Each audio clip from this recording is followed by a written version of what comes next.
to the Conscious Community Podcast. I'm Spencer. And I'm Janae. And today we're speaking with Richi of Axiolent about conscious business. Welcome, Richi, to the show. Well, the first question we have is we would like you to define what conscious business is and how is that different from the traditional business model that people may be familiar with or what they perceive as what business is. Yes. Well, thanks for having me. It's a pleasure to be here with you today. Yes, thanks for being our first international guest. Well, actually, no, we did talk to JP Sears when he was in Costa Rica. Yeah, but he was American. He just happened to be on vacation. Non-American in a non-American country. Yes, I've heard. Well, the way we define a conscious business is a way of doing business where you pay attention basically to the decisions you're making, to how you are dealing with a business as such, creating something of value for the market, paying attention to the stakeholders, the ecosystem where you're working on, being at the service of some purpose. We believe conscious businesses have a noble purpose, which is to create some service and to better the lives of people. And we just claim that paying attention to not only to what you're doing, but to how you are going about doing business makes all the difference in the world and can create a virtuous circle around business, which has grown some problematic reputation in the past. Preparing for this interview, we actually looked at the book Conscious Business by Fred Kaufman. How do you know Fred? He's the founder of your company, correct? He's a founder, yes. Actually, we're both founders. Okay.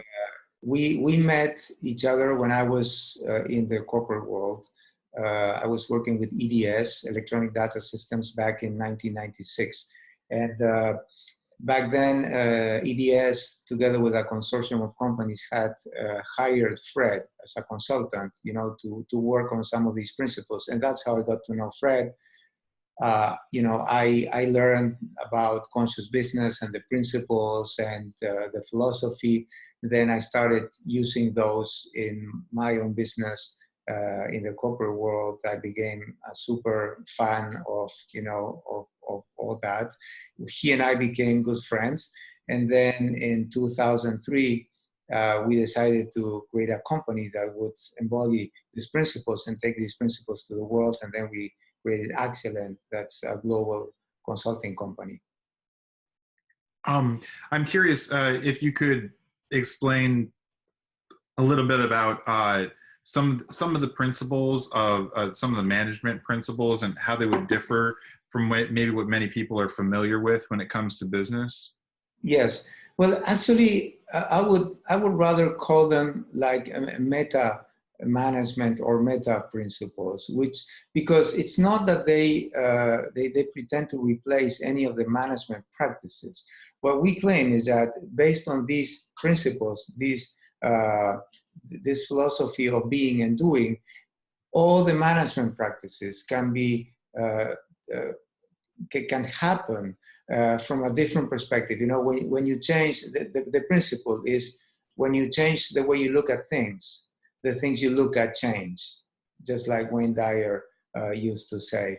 So we have a series of philosophical ways of looking at the world, which challenge the traditional way. For example, we say that coming from a place of curiosity and humility when approaching a new challenge is better than coming from a place of certainty and usually arrogance. And a lot of our clients have been extremely successful providing good answers to the problems they were facing. And the thing is that today, the questions have become much more important than the answers. So I'm a leader or a manager that is able to ask good questions and to really listen and to really embrace but he's listening with empathy, with humility, with vulnerability, is much more likely to succeed in the world of today than somebody that comes with a lot of certainty about what needs to be done. Because normally that certainty is based on experiences from the past.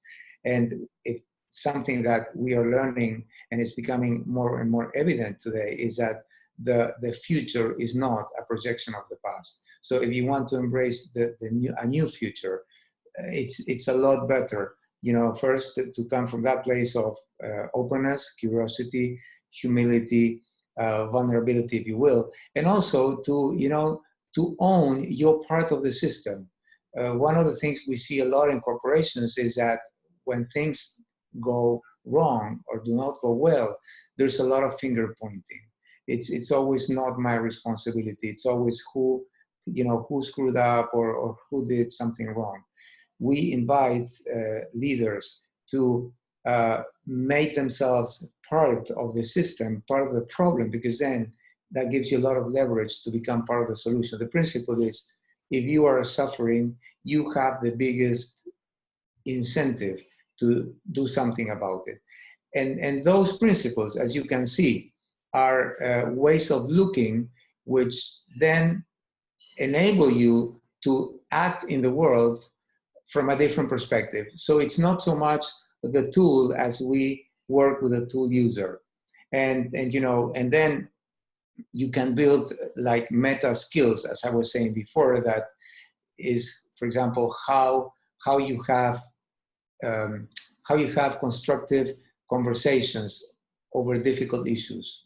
One thing we notice a lot in companies is that people tend to go into an stance in the face of a difficult issue, or into, if you will, an avoidance stance. So none of those work well. In order to face the facts, talk about the issues, make good decisions, come to a conclusion, do what you need to do, but at the same time, build relationships and feel proud of what you're doing. You need these skills that are based or built upon these ways of looking at the world, which change actually how you show up in a conversation. So as you can see, it's not about so much the skills about how you do recruiting, or how you do performance assessment, or how you pay compensation systems, but more who is the person that is creating those systems. And when the person shifts, then all those systems also shift. Does that make sense? Yes. Yeah. And one thing you said in there that I'd like to bring up is you brought up the idea of taking ownership for your actions. I think that is actually just a fundamental thing that all people in all situations need to do. I was visiting my friend's classroom. She's a music teacher yesterday, and she has a sign, "Take ownership of your education," in her room, and saying, and she had those basic ideas written out for her middle school students. Like, there's like an idea that people need to have ingrained in them young, and no matter what field, what they're doing, that leads to having a more successful life. Yeah, but life isn't just happening to you, that you have a stake and some control in what happens. And that's crucial in all areas of life. I mean, no matter what you're doing, learning. So there's a lot. First of all, in my experience in the business world, I found that there is a lot of business management that happens out there in the world that is kind of running on antiquated models, where you had like how management was done 100 years ago, and a very like stern, disciplinarian, dehumanizing management structure, and very like punitive management tactics, and just like as soon as you hire someone, you start building your file for how to deal with them when you're going to fire them. And I think that to some degree that's not what's being taught in business schools. That a lot of, I became familiar with some of these conscious business principles when I was in management school. And that, I mean, I didn't go to a top tier school or anything, but even there, that these conscious business principles are being taught to people in business administration courses. And, but when you go out into the working world, a lot of times people, they don't have an MBA, or they didn't go to school for business, or, they just you know, they went to school for something, liberal arts or something, and then they ended up in the corporate world in some kind of management role. And they kind of, in my experience, they kind of base their behavior on how to be a manager for how they've been managed in the past. So, Yeah. you know, in college, they worked at a fast food restaurant and they had a horrible manager. And then they go and they get their degree and they end up in the corporate world. And they, you know, well, that my boss acted like that, so that's how bosses are supposed to act. And they're not really basing it based on what works or based on what, you know, gives you the best productivity or anything. So to me, like, it's really important in the corporate world to propagate these ideas, because in my understanding that in the best business schools in the world, this is the stuff that's being taught because it works.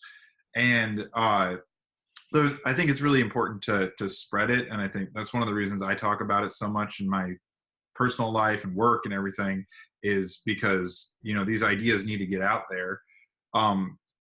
But going the other direction, there is a lot of people who have, and perhaps for good reason, have a very negative connotation of business in general. Mm-hmm. And I think that there's a lot of issues in the world that need to be solved, and that the power of enterprise is a really powerful engine to solve those problems. I mean, if you look at someone like Elon Musk, who's with his space program, or, you know, other corporate ventures that are going out and using the power of enterprise to fix things that are wrong with the world, that's a very powerful thing. So if we throw the baby out with the bathwater and we reject business as evil, then we're kind of shooting ourselves in the foot as far as having a really powerful tool to fix some of these issues in the world. And my experience is that there are people who have really good, some of the philosophical concepts that you talk about in conscious business that come from spiritual traditions and whatnot, as far as like compassion and empathy, like in the metaphysical spiritual community, there tends to be also a almost phobia of business. Yes. And that I was just curious if you had any ideas of how the conscious business world can explain itself to the to that, you know, world where you have like holistic practitioners and yoga teachers and stuff like that, and how important some of those business fundamentals are, and why conscious business mitigates some of the negative aspects of the business world. Yes. Well, I'm sorry, not just spiritual, but like artists as well, creative types, they also fall into that category. Yeah, they tend to like refuse to do some of the fundamental business things because they view business in a negative light. Yeah. Well, I think all those are great, you know, thoughts, and they're more than questions, you know, they're reflections. I was listening to you, and you know, it's true that many of these principles are being taught in the schools, in colleges, and in the MBAs. Now, we make a very important distinction between, you know, cognitive learning or intellectual learning, and then are you able to do it? Because, you know, you can talk about it, you can have the language, but the question is, you are in the middle of a difficult conversation. How do you show up? Do you show up trying to control the conversation, or do you open up to understand where the other person is coming from? I know it sounds even almost silly, because of course you would say, well, I would like to open up, but then, you know, you're in the middle of it, and there is this normal tendency where humans are under threat, that they tend to go into a unilateral control kind of behavior, where they try to control the conversation because we feel pulled to defend ourselves more. It becomes more about ourselves and about the ideas being addressed in the conversation. So what I would say is that what we bring to the business world is this congruence of how do you bring this, as you mentioned, these principles that are from all the traditions, you know, principles that many of us learned in kindergarten. You know, be kind, say thank you, appreciate other people, really acknowledge the help, ask for help, you know, extend your a helping hand too. How can you bring those principles into the business world when the stakes are high? This is exactly the work we do. We bring congruence into the business world. That's why when we train leaders or managers or senior executives, it's very difficult to embody these tools, these skills, these principles, if you yourself are not going through a transformation process too. So this is not just material that we offer to the business world. What we hear from our clients many times is that what's helping them in the business is also helping them outside of the business, you know, with their families, with their children, with their friends, with their neighbors, because it's this is a philosophy for life. It's not a philosophy only for business. Of course, we claim, and we have many examples of clients that embodying these principles, they have become incredibly successful in what they do. Why? Because they also have a great business model. They have a product or a service that the world needs or wants. But then the way they take this to the world has become incredibly successful because they have built into the culture, into the principles of the company, many of these you know, philosophical tenets. Now, it's we as Excellent, what we claim to do mostly is to bridge that gap between the, you know, the traditional Western world management and leadership and the, if you wish, the Eastern philosophies, which we believe are totally integrable and one. And you can be and behave in a way that get you what you want, you know, the growth, the results you're striving for, but also builds a community of mutual support, of solidarity, where people hold each other's backs, and where people feel proud of what they do. You were mentioning in your comment that you know, somebody learned how to he was managed in a fast food you know, a job, and then he goes into the corporate world, and then he tries to manage like that. Our experience is that if what that gets you at the most is compliance. People will do what you ask them to do out of fear of, you know, they don't want to get fired, they have a family to support, so they will do the least they need to do to keep their jobs. Now, if what you want is for people to give you their hearts and to have full commitment to the mission, to the purpose, that cannot come from the outside. Our experience is that you have to inspire that. People will give you their hearts because they want to, not because you ask them to. And for that, you have to become a leader that inspires, a leader that is able to, you know, to articulate a narrative that will inspire people and that will make them say, yes, I share that dream. I want to go there with you. Let's do this together. But they're going to say that. You cannot impose that. It's impossible. This is our experience. I'm not saying this is true. I was curious. I lost my train of thought for a second. Luckily, we have the power of editing. About, you guys have worked with Ken Wilber, and I think it's interesting that you're part of his interval theory. We actually spoke with Ken Wilber yes now, and yes.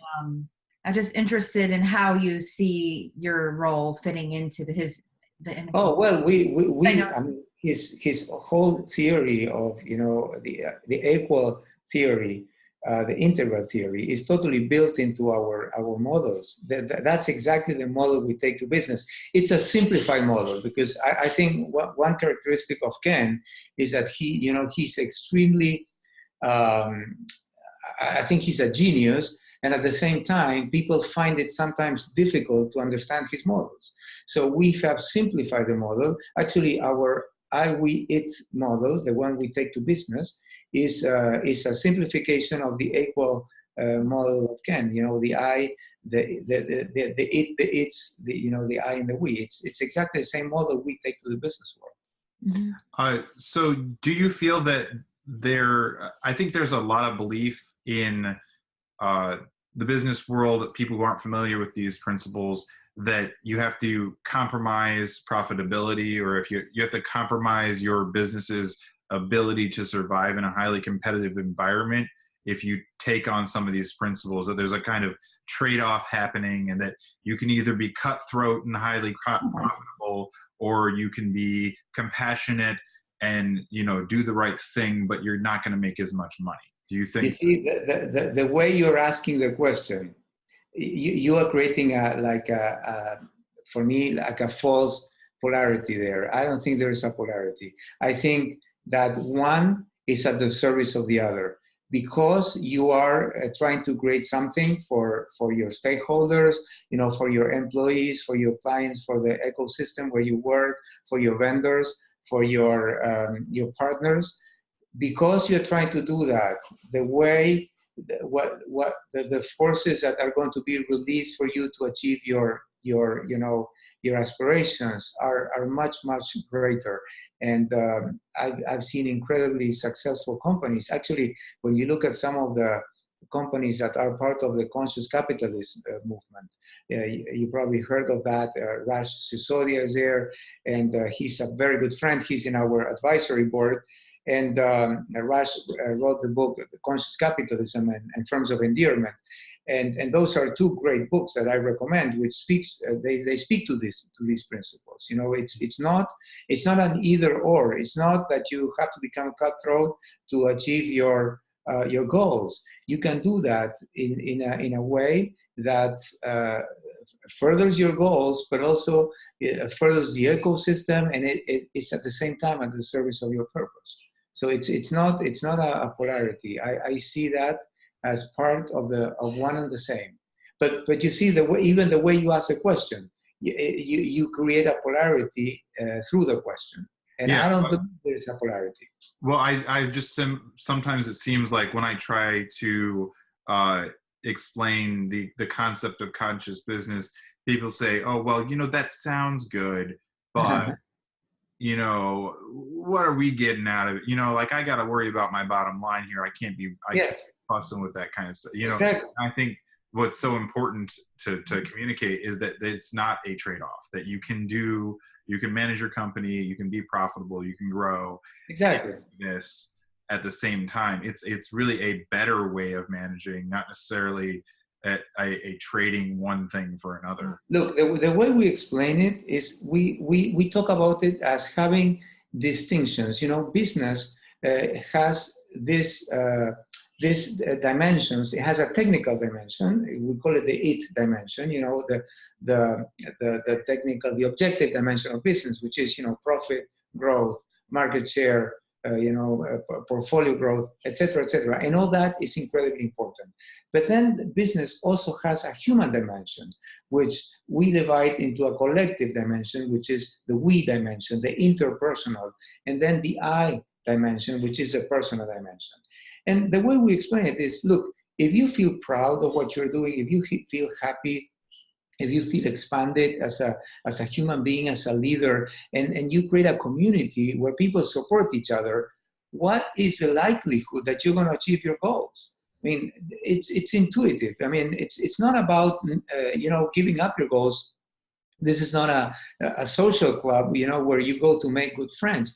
The way we address a team of leaders is, look, you're not friends. You are friends in purpose. What brings you together is you are pursuing a common purpose. And for that, there are strategies that are going to further that purpose better than other strategies. And we claim in our model that working on the human dimension is a leverage to achieve the technical dimension. It's not competing priorities. Does that make sense? Yes. Do you feel that these conscious business principles are compatible with the issue that always comes to mind is, I would say, kind of misleading or deceptive advertising? That is one aspect where, particularly in America, or in the United States, where people who have a negative impression of business, often one of the most common ways they interact with the corporate world is through advertising, and it tends to be very deceptive and manipulative.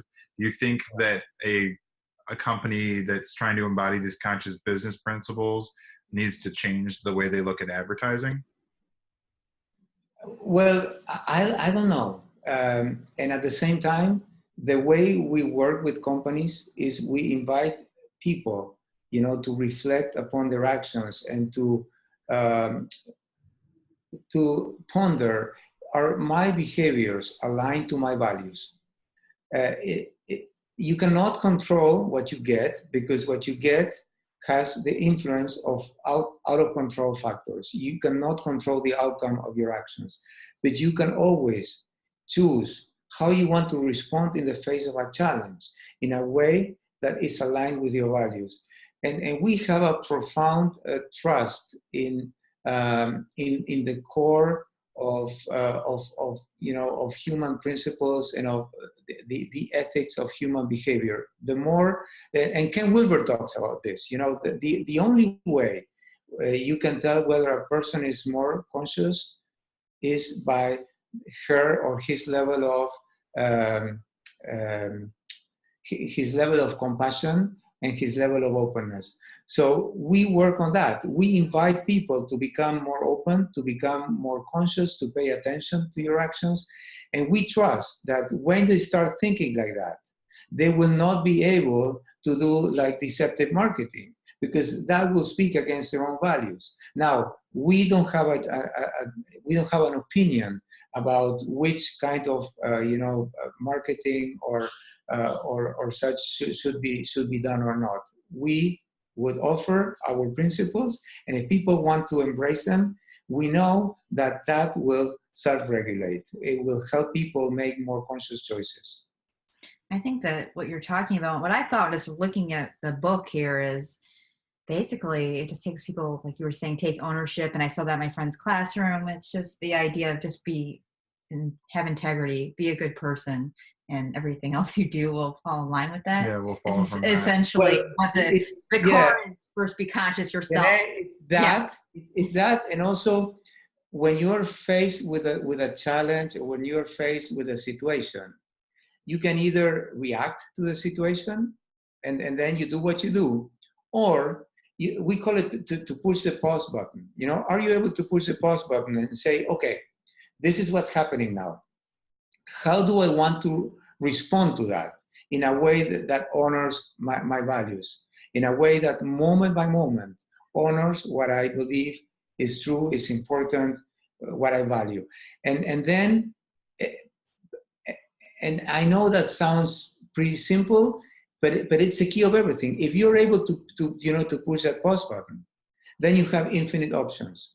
If you're not able to do that, then you will respond the way you have always responded. And when we go to companies, we are not asking people to change what's working for them.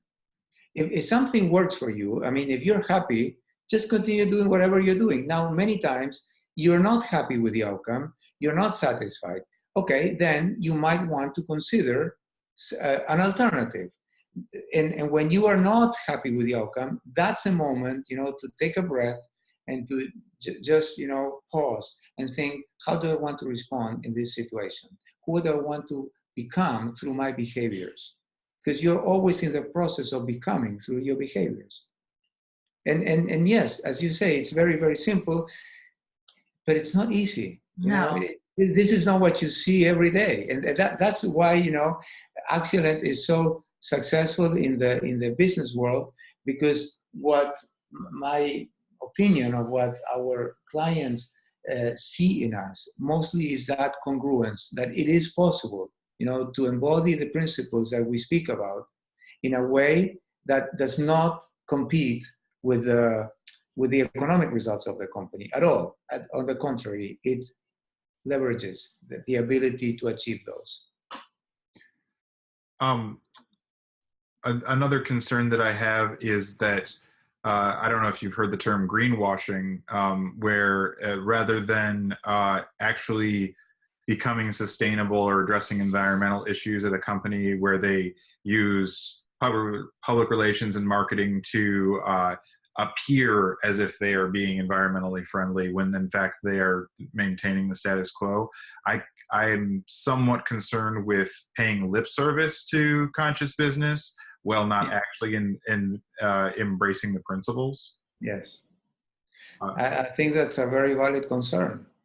And in the same way, when you were talking about spiritual teachers, there are many spiritual teachers out there, and some of them they pay lip service to spirituality, and the same thing happens in the business world. So they're good and bad and both spiritual teachers, and then there are good and bad businessmen, and my aspiration is that what Accident can bring to the world is an invitation to look deep inside and think about what you want to accomplish. How do you want to contribute to the world? What's your what's your contribution? What's your service?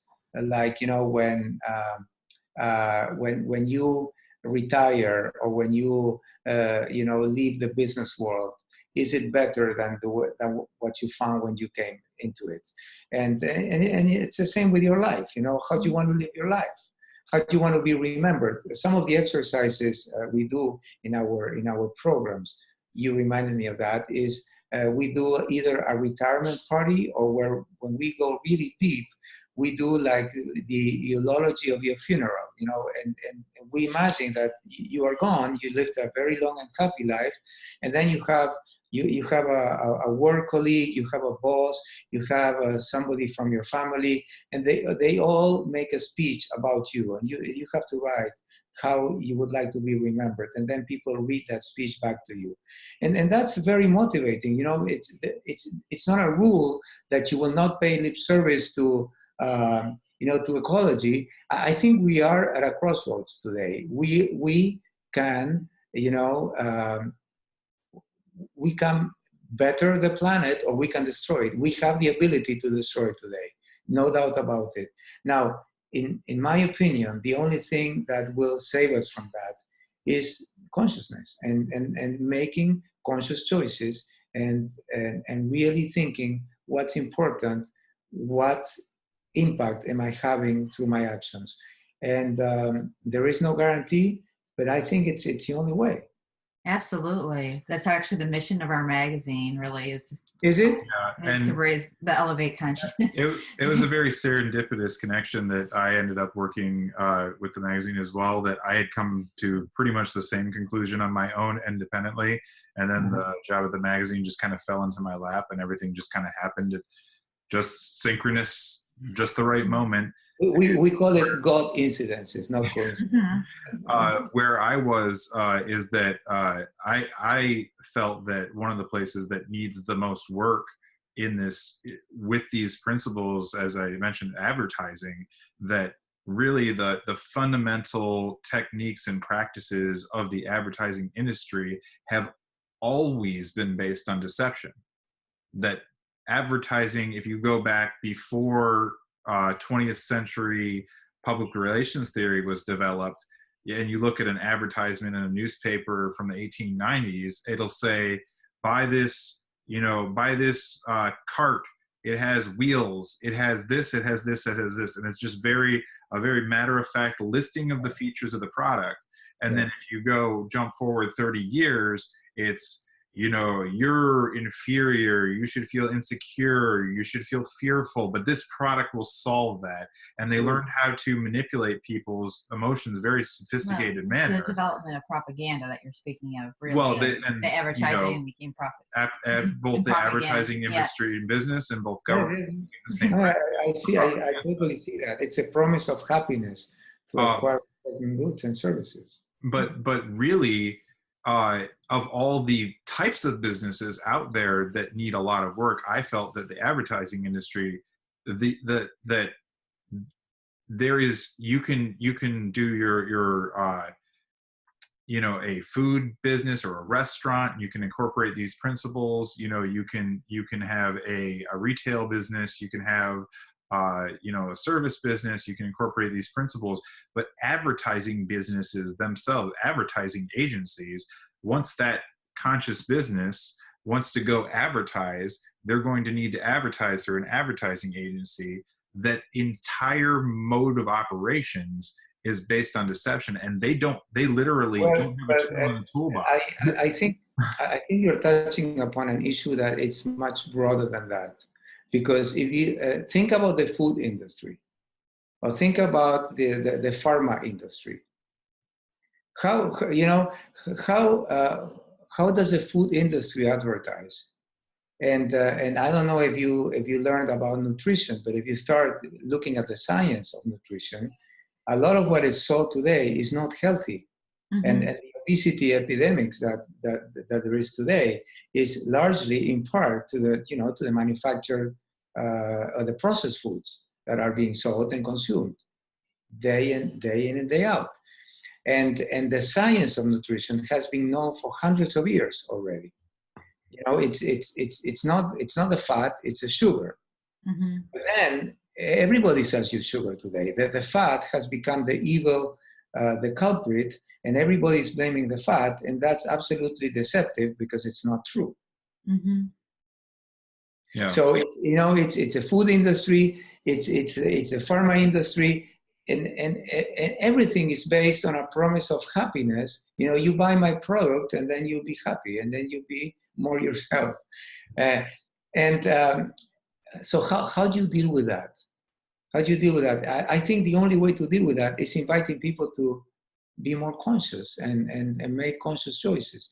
And, you know, when you become more conscious, you take care of yourself. You don't need me to take care of you. And then everybody, and then we change the world, but not because one person is going to change the world, but because a lot of people, they want to operate to them. And then you realize that, well, how much do you need to be happy, and what kind of food do you want to put into your body? And then you don't need medicines to get, the cure of the illnesses the food you eat create in you. And then, you know, you don't have the metabolic syndrome because you eat real food. But then, you know, the businesses are out of business. And then it's not, that does not have a very good press.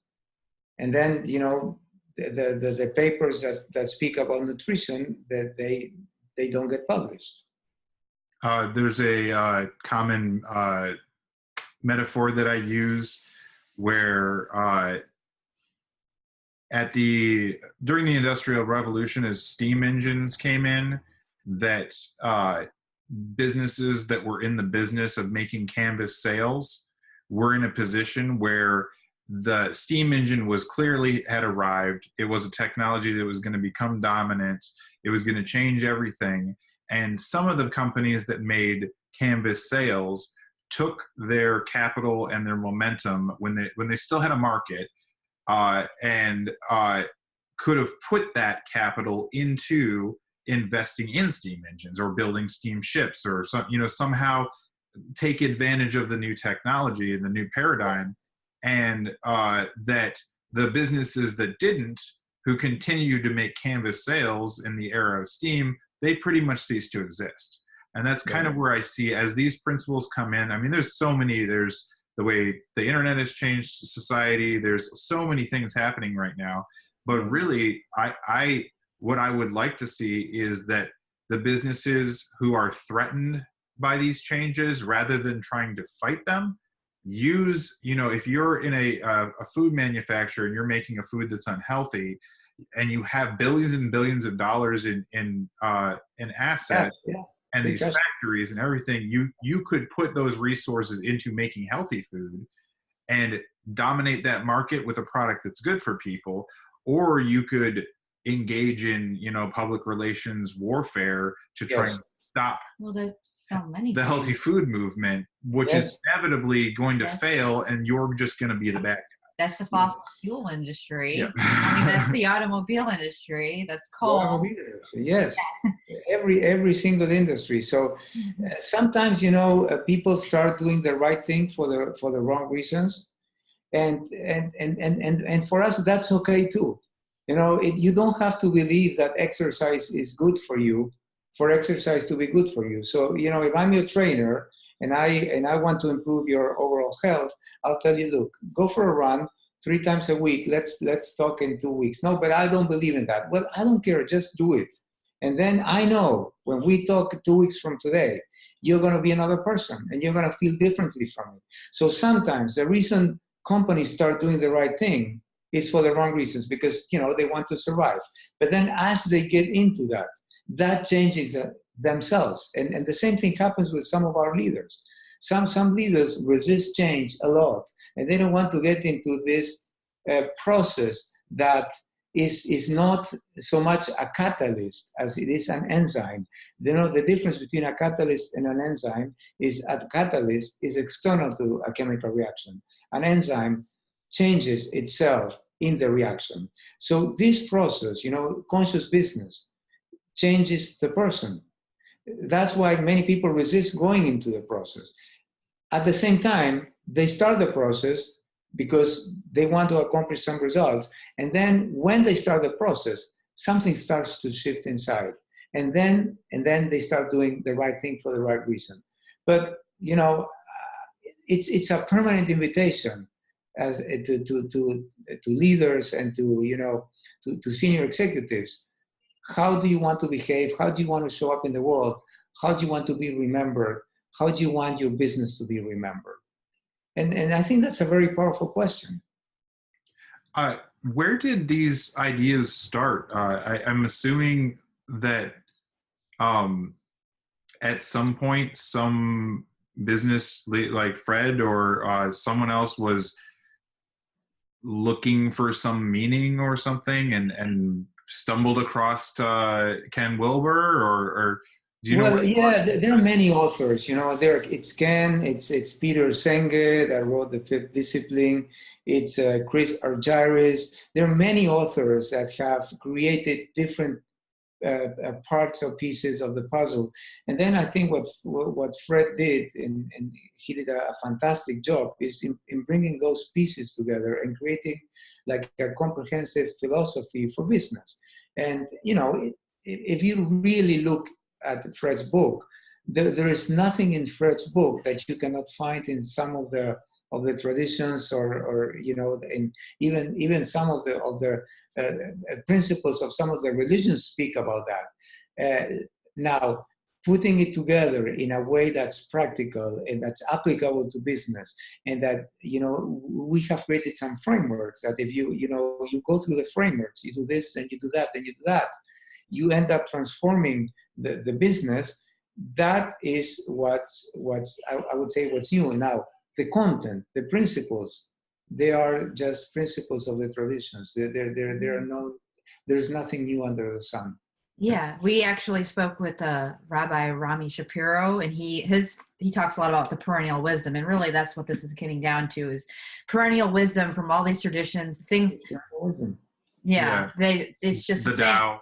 Yeah, the way. It's the Tao, exactly. It's exactly. Look, I remember when we started Axialent, we used to say that the only difference between a Buddhist monk, you cannot take a Buddhist monk into a corporation. Well, at least you could not 15 years ago. Maybe today it's different, but, you know, a Buddhist monk dressed in his Buddhist robes, he will not walk into a corporation. People will not listen to him. You know, executives will say, well, yeah, this is nice for your personal life, but it doesn't belong in business. Well, it's like, you know, we dress in suits or you know, business casual today, and we walk into the corporations. We just, you know, we look like them, we talk like them, but the principles are the same. They're not different. You know, they're the same principles applied to business. Mm-hmm. It's not different. I was thinking the other day of Sun Tzu's The Art of War, which is both in the modern day military world and the modern day business world. It's pretty much required reading because there's so many parallels between, you know, warfare and business. And Sun Tzu was tasked with writing that document, because the emperor wanted a strategy of warfare that if you followed it, you could not fail, and that if you can learn to interpret his text, he's literally laying it out in such a way, like basically you never fight a fight that you don't know you're going to win. There's all these principles that he lays out, and it really is here we are, thousands of years later, and well, it's probably about 2,000 years or 1,500 years. Yeah. Here we are many centuries later, and we're kind of reinventing and coming back to those perennial concepts, and that's kind of what I see in conscious business, is that if you follow this, you can't fail because of the inherent nature of how it works. Like if you're doing the right things for the right reasons in the right way, you're going to succeed. Yes, and look, and even if you don't succeed, imagine you knew you would not succeed, would you still do it? So is what you're doing something worth failing at? Mm-hmm. Yeah, don't do anything. I think that's a very powerful question, and if the answer is yes, then you do it. And then, the paradox is that the odds that you will succeed are much greater because you're not attached to success. And because you're not attached to success, then you succeed. Does that make sense? Yeah, Yes. That's fantastic. I'm going to tell my music students that. Well, it's been... But the other principles of the Tao, you show up, you pay attention, you tell the truth, and then you release the outcome. Mm-hmm. It's been really great talking to you. I could keep going and going here, but we're coming up on an hour. Is there any other projects or books or anything that you've been working on or your associates have been working on you'd like us to know about? We are working quite a bit with Lisa Lahey and Bob Keegan. They are two Harvard professors that have developed this technology that's called immunity to change, which we have incorporated in our programs and offerings. Which it speaks about why is change so difficult for people, and it's I strongly recommend their book. It's called Immunity to Change. Okay, that sounds interesting. And it guides you through a path. Things that are difficult for you to change in your life. And there are different things for different people. For some people, it's starting to exercise. For some people, it's stop smoking. For some people, is have good conversations with my employees, etc. What is a technical challenge for someone, it can be an adaptive challenge for another one. Adaptive means that you have to shift the way you think about it in order to be able to change the way you do something and the results you accomplish. So it's a very profound process that I strongly recommend, and that deals with these stories we all tell ourselves about how the world operates, which sometimes help us and other times they limit us. Because we live, imagine you live in a very big house, but there are certain rooms in the house that you never go because you think they're dangerous. So this expands your ability to look and to see that your possibilities are much greater than the possibilities you think. But in order to do that, you have to question the stories that you tell yourself. We all tell ourselves stories, and we've learned how to do that from very young. And what Lisa and Bob offer us is a process to question those stories. And when you question those stories, surprise, surprise, the possibilities open up. Absolutely, that's definitely something that's true. I mean, this kind of reminds me of something that I was going to actually mention earlier. Not to jump back into the conversation, but one of the things I've been trying to conceptualize is that a lot of our traditional processes and systems are backwards looking, that we gather data and then we look backwards and we try and, like you said, try and predict future trends. And what I would really like to see more of is that instead of building systems that are rigid and then trying to fit reality into those systems when reality is messy, you build systems that can be adaptive, and the way I've conceptualized is like an organism where Yes. they can respond to stimuli, and they can respond to the environment as it changes, because change is inevitable. That what you run into problems, and I think one of the reasons why so many large companies are heavily invested in maintaining the status quo is that they have this big cumbersome system in place, and that as long as they can keep things the same, they can keep running things through that machine. Well, you're absolutely right. You know, when we work in culture change projects, we speak about behaviors, symbols, and systems. The behaviors of the leaders mainly, but also symbols and systems that support the infrastructure in the company. Now, the systems, they are artifacts created by the culture, by the level of consciousness of those that create the system. Would you agree? So what we claim is, look, let's shift the consciousness level of those that create the systems, and then the artifacts, the systems, will reflect that level of consciousness. That's what you have today. The systems reflect the level of consciousness of the system creators. Now I'm starting to think about artificial intelligence, but we better wrap this up. Yeah, we can do an hour. Well, let's plan another one. We talked about that with Ken Wilber. So. Yeah, that's another of my favorite topics. Well, it's been really great to talk. Yes, thank you so much, Richie. Where can our listeners find more information about you? And well, you can check our website, www.axilent.com. There are plenty of research papers there. You can read about what we do and some of our clients. Excellent. Oh, thank you. Thank you so much for coming on. My pleasure. Thank you. Enjoy your nice warm weather down there. Yes. Bye-bye. Bye, guys. Bye. Have a nice day. Bye-bye.